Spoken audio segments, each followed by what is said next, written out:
Entertainment की धमाकेदार प्रस्तुति।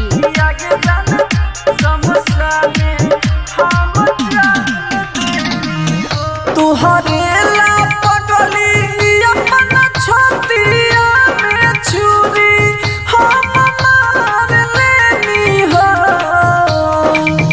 तुहरे ला पगली अपना छतिया में छुरी हम मार लेनी हो।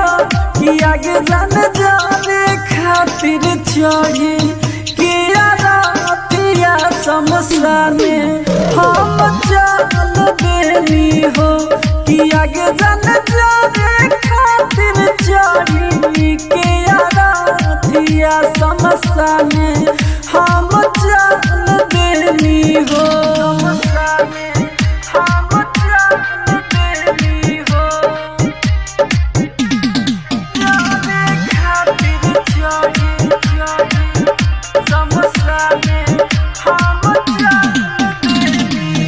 तुहरा बिना जान हमसे रहलो न जाए हो।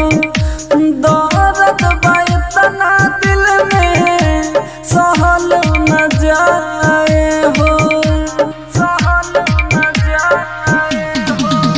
तुहरा बिना जान हमसे रहलो न जाए हो। दर्द बा इतना दिल में सहलो न जाए हो। माई बाप से तुहरे चलत छूटा ले संगतिया हथवा चीर लेनी हो। कि आगे जान जावे खातिर चढ़ी किया रातिया समसाने हम चल देनी हो।